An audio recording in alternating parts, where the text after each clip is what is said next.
Dear listeners, I welcome you to my channel. Leave your comments and impressions, I value your opinion. The hospital's fluorescent lights cast an unforgiving glare as I paced the hall outside room 213. My heart pounded in my chest, each beat echoing with the weight of the truth I'd just uncovered. The DNA test results were a crumpled mess in my trembling hand, their damning evidence screaming at me in silence. My wife, Lauren, lay inside that room, blissfully unaware of the storm about to tear her world apart. I took a deep breath, steeling myself for the confrontation. The door swung open with a creak, and I stepped inside. Lauren looked up from her bed, her eyes lighting up with what appeared to be genuine joy. She cradled our newborn son, a smile tugging at the corners of her lips. But I knew better now. "Darling," she greeted me softly, her voice tinged with exhaustion and happiness. "Come meet your son." I approached the bed, my steps deliberate and heavy. The tension in the air was palpable, an invisible force pressing down on us. I forced a smile, my jaw clenched so tightly it hurt. "I'm certainly no doctor, but I'm not an idiot either." Lauren's smile faltered, confusion flickering in her eyes. "What are you talking about, James?" Without a word, I thrust the crumpled DNA test results at her. She took them hesitantly, her eyes scanning the page. As the reality of the words sank in, her face drained of color. The room seemed to grow colder, the beeping of the medical machines becoming a sinister metronome to our unfolding drama. "James, she began, but her voice cracked and faltered. "Don't," I interrupted, my voice harsher than I intended. "Just don't. How long did you think you could keep this up, Lauren? How long did you think you could fool me?" Tears welled in her eyes, but I felt no sympathy. Betrayal burned too hot in my veins for any semblance of pity. "I never wanted to hurt you," she whispered, her voice barely audible. "But you did," I shot back. "You hurt me in the worst possible way. And now, here we are." Lauren's grip tightened on the baby, her knuckles white. "He's innocent in all this, James. He doesn't deserve to be caught in the middle." I laughed, a bitter, hollow sound. "Innocent? You talk about innocence after what you've done. Whose child is he, Lauren? Who's the father?" She shook her head, tears streaming down her cheeks. "I don't know. I swear I don't know." The admission hit me like a physical blow. I had expected anger, excuses, maybe even a name. But this was worse. This was chaos, uncertainty, a black hole of despair where my trust in her had once been. "James, please," she pleaded, her voice breaking. "We can work through this. We can get past this." I stared at her, my mind a whirlwind of thoughts. Part of me wanted to believe her, to cling to the life we'd built together. But another part, the rational part, screamed that this betrayal was unforgivable. "Work through this?" I echoed, incredulous. "How do you propose we do that, Lauren? How do we fix something this broken?" She had no answer. Silence stretched between us, heavy and oppressive. I turned away, unable to look at her anymore. The sight of her, once my beloved wife, now a stranger, was too much to bear. As I stood by the window, staring out at the parking lot below, a thought occurred to me. This was just the beginning. Her nightmare was only starting, and I would make sure it haunted her every step, because she had shattered my world, and I was determined to do the same to hers. I turned back to her, my expression cold and unyielding. "You better start thinking about your next move, Lauren, because this isn't over. Not by a long shot." She sobbed quietly, clutching our son, or rather, her son, close to her chest. I felt a pang of sorrow for the innocent child caught in this web of deceit, but my resolve was firm. This was no time for weakness. As I walked out of the room, leaving Lauren to her tears and the cold reality of her actions, I knew one thing for certain. The battle lines had been drawn, and I would not rest until I had the answers I deserved. The journey ahead was uncertain, fraught with emotional landmines and painful truths. But I was ready to face whatever came next. Because in the end, the truth was all that mattered, and I would stop at nothing to uncover it. With each step I took down the sterile hospital corridor, I felt the weight of betrayal lift slightly, replaced by a steely determination. This was just the beginning. The beginning of a fight for truth, for justice, and for the restoration of my shattered heart. And Lauren, satisfied that she had hidden her betrayal, was about to learn just how wrong she had been. The wind howls through the darkened streets as I drive home, the city lights blurring past in a haze of anger and betrayal. My mind races with 1,000 questions, each one more painful than the last.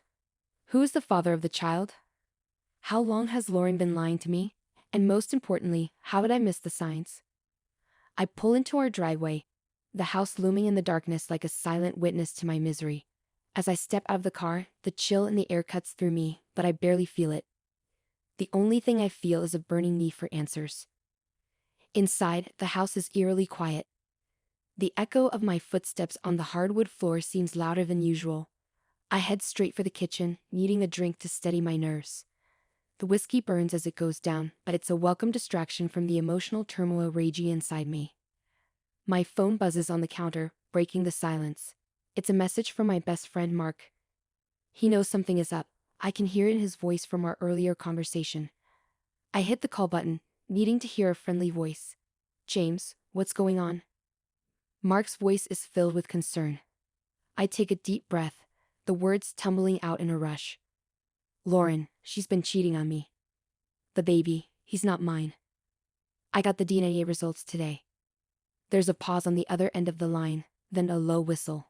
Damn man, I'm so sorry. Have you talked to her? Yeah, I say, my voice bitter. Confronted her at the hospital. She claims she doesn't know who the father is. Mark curses under his breath. That's rough.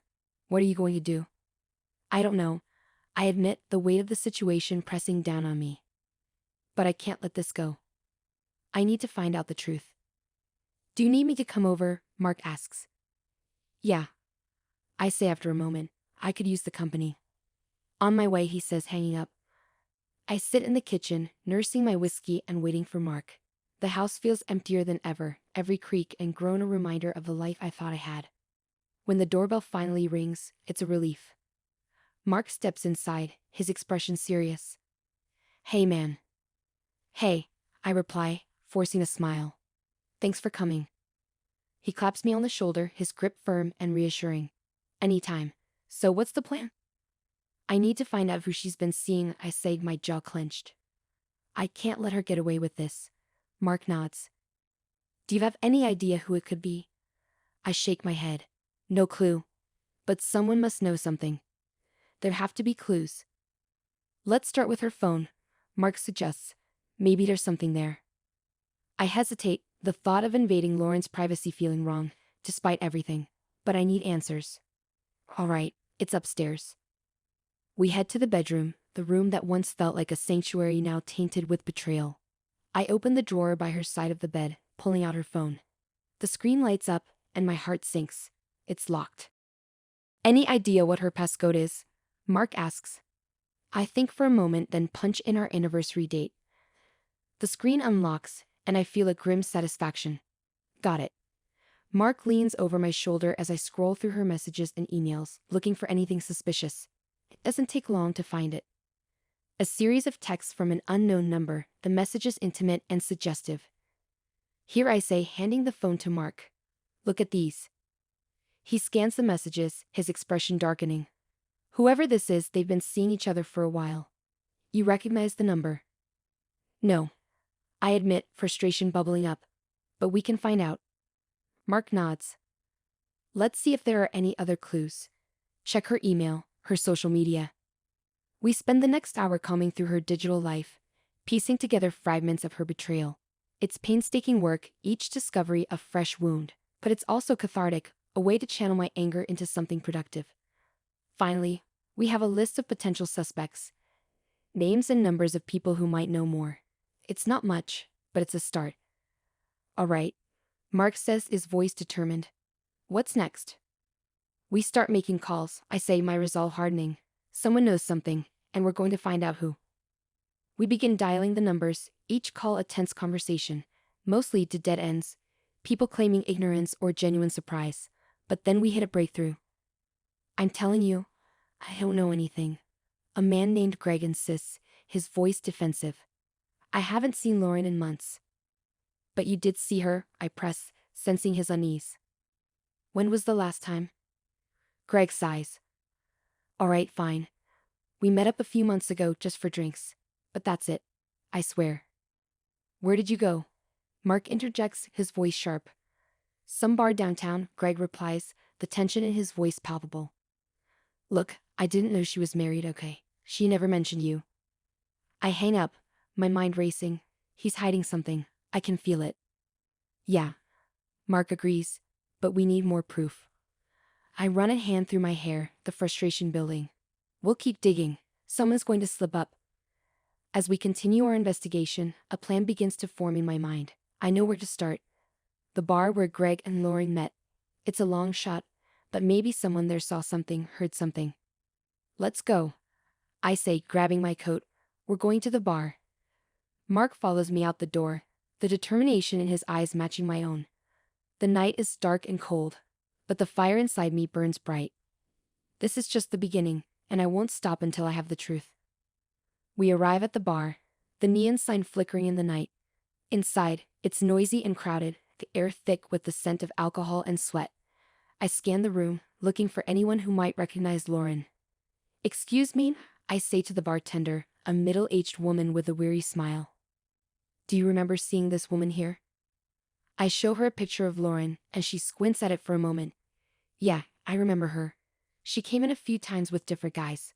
Always kept to themselves. My heart sinks. Do you remember any of the guys? She shakes her head. Sorry, they all look the same after a while. Thanks, I say, my frustration mounting. If you remember anything, please call me. We leave the bar, the night air biting at our faces. Another dead end, I mutter, my resolve wavering. We'll find something, Mark says, his voice steady. We just need to keep looking. As we drive back home, I can't shake the feeling that we're missing something. Some crucial piece of the puzzle that will make everything click into place. But what? Back at the house, I collapse on the couch, exhaustion finally catching up with me. I don't know how much more of this I can take, I admit, my voice raw with emotion. You'll get through it, Mark says, sitting beside me. You're stronger than you think. I nod, wanting to believe him, but the road ahead seems impossibly long and filled with pain. As I drift off to sleep, I make a silent vow. No matter how long it takes, I will uncover the truth, and Lauren will face the consequences of her actions. The nightmare is far from over, but I'm ready for whatever comes next. The morning light filters through the curtains, casting long shadows across the living room. I wake up on the couch, my body stiff and sore. Mark is still asleep in the armchair, snoring softly. The events of the previous night flood back, and the weight of betrayal settles heavily on my chest again. Today, we continue our search for the truth. I get up quietly, trying not to wake Mark, and head to the kitchen. The coffee machine hums to life, the smell of brewing coffee a small comfort. As I pour myself a cup, I notice Lauren's phone still on the counter. A wave of anger surges through me, but I push it down. Today, I need to stay focused. Mark stirs as I bring him a cup of coffee. Morning, I say, handing him the mug. Thanks, he replies, rubbing his eyes. Ready to pick up where we left off. I nod. We have to. Someone knows something. We just need to find the right person. We sit down with a notepad, listing out the remaining contacts from Lauren's phone and the information we gathered so far. It's a daunting task, but I'm determined to see it through. Let's start with the people who seem the most nervous, Mark suggests. They're the most likely to crack under pressure. I agree, and we start making calls again, but it feels like we're hitting one dead end after another. Hours pass and the frustration builds. Just as I'm about to lose hope, my phone rings. It's an unknown number. Hello? I answer cautiously. Is this James? A woman's voice asks, hesitant and nervous. Yes, who is this? I reply, my heart pounding. My name is Sarah. I think I have information about Lauren, she says, her voice trembling. Go on, I urge, my grip tightening on the phone. I've seen her with a man several times. They meet at a park near my apartment, she explains. I don't know his name, but I've seen them together a lot. It didn't seem right. Which park? I ask, hope flickering inside me. Riverside Park, she replies, usually around noon. Thank you, Sarah. This means a lot, I say, relief and determination mixing in my voice. Mark looks at me expectantly as I hang up. We've got a lead. Riverside Park. They meet there around noon. Let's go, he says, grabbing his coat. We arrive at the park just before noon, the sun high in the sky. It's a peaceful place, the kind of spot where people come to escape the chaos of the city, I never imagined Lauren would come here to betray me. We find a bench with a clear view of the main paths and settle in, watching the people walking by. My heart races every time I see a couple, wondering if it's them. After what feels like an eternity, I spot her. Lauren walking hand in hand with a tall man I don't recognize. Anger flares inside me, but I force myself to stay calm. This is our chance to get answers. Mark and I follow them at a distance, careful not to be seen. They sit down on a bench near the lake, talking quietly. I pull out my phone, snapping a few pictures. Evidence. I'm going to confront them, I say to Mark, my voice shaking with barely controlled rage. Are you sure that's a good idea? He asks, concern in his eyes. I need to know, I reply, my mind made up. I take a deep breath and walk towards them, my steps heavy with determination. As I approach, Lauren looks up, her eyes widening in shock. James, what are you doing here? She stammers, pulling her hand away from the man. I could ask you the same thing, I say, my voice cold. Who is this? The man stands up, trying to look confident but failing. I'm Peter, he says, extending his hand. I ignore it. Peter, I repeat, my anger barely contained. How long have you been seeing my wife? James, please, this isn't the place. Lauren begs, her face pale. No. I snap, turning to her. This is exactly the place. I want answers, Lauren. How long? She looks down, tears welling in her eyes. A few months, she admits, her voice barely above a whisper. A few months, I echo, the words cutting into me. And you didn't think to tell me? You thought you could keep this secret forever. James, I'm sorry, she cries. I never meant for it to go this far. I turn to Peter, my eyes blazing. And you, did you know she was married? He nods, guilt written all over his face. Yes, but she said you two were having problems. I thought she was leaving you. You thought wrong, I say, my voice like ice. Both of you did. I feel a tap on my shoulder and turn to see Mark, his expression a mix of anger and concern. James, let's go. This isn't going to solve anything. I take a deep breath, trying to rein in my emotions. You're right, I say, my voice steadying. But this isn't over. I walk away, leaving Lauren and Peter in stunned silence. Mark follows me and we head back to the car. The drive home is quiet, the weight of what just happened hanging heavily in the air. Once we're back at the house, I collapse onto the couch, exhaustion washing over me. I don't know what to do, Mark. I feel like my whole life is falling apart. You're stronger than you think, he says, sitting down beside me. We'll get through this, one step at a time. I nod, knowing he's right, but feeling overwhelmed by the enormity of it all. I need a lawyer, I say, the reality of the situation sinking in. I need to protect myself. I'll help you find one, Mark says. We'll figure this out. As we start making plans, I feel a glimmer of hope. This is just the beginning of a long and difficult journey, but I'm not alone. With Mark's support and my determination, I'll uncover the truth and find a way to move forward. The nightmare isn't over, but I'm ready for whatever comes next. And Lauren will learn that her actions have consequences, starting now. The following days are a blur of meetings with lawyers and gathering evidence. Mark stays by my side, his unwavering support a lifeline as I navigate the chaos. Every night, I replay the confrontation with Lauren and Peter. My mind a whirlwind of anger and betrayal, but a new determination drives me forward. I need closure, and I need the truth. One evening, as Mark and I sit in my living room poring over documents, my phone buzzes with a message. It's from an unknown number, but the content catches my eye immediately. Meet me at Riverside Park, midnight. Come alone, I have information you need. S. My heart races as I show the message to Mark. What do you think? Could be a trap, he says cautiously, but it could also be the break we need. I have to go, I decide, standing up. I need to know what this is about. Mark nods. I'll follow you from a distance, just in case. Midnight finds me at Riverside Park, the moon casting an eerie glow over the deserted paths. I walk slowly, every rustle of leaves and snap of twigs setting me on edge. I reach the bench where I confronted Lauren and Peter and stop waiting. A figure emerges from the shadows, a hood pulled low over their face. My heart pounds as they approach, and I recognize the woman's voice before she pulls back the hood. It's Sarah, the woman who called me with the tip about Lauren. Sarah, I say, surprised. What are you doing here? I had to see you in person, she says, glancing around nervously. There's something you need to know. Something I couldn't tell you over the phone. What is it? I ask, my frustration evident. It's about Lauren, she says, her voice trembling. And the baby. My heart skips a beat. What about the baby? She takes a deep breath. The baby is yours, James. Lauren never cheated on you. I stagger back, the world spinning. What are you talking about? The DNA test was tampered with, she interrupts, her eyes pleading. Lauren's been set up by Peter. Why would he do that? I demand, anger and confusion warring within me. Because he wanted to destroy your marriage, she explains. He's been obsessed with Lauren for years. When she wouldn't leave you for him, he decided to take matters into his own hands. I feel like the ground is falling away beneath me. How do you know all this? I used to work with Peter, she says, shame in her eyes.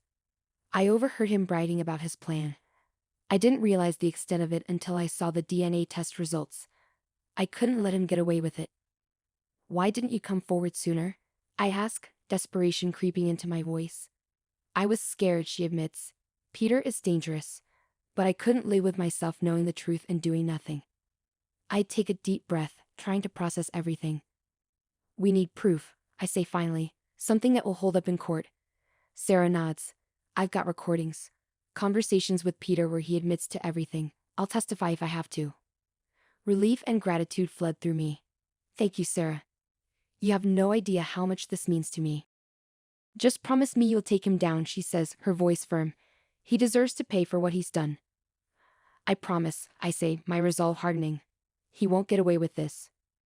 The next few days are a whirlwind of gathering evidence and preparing for the confrontation.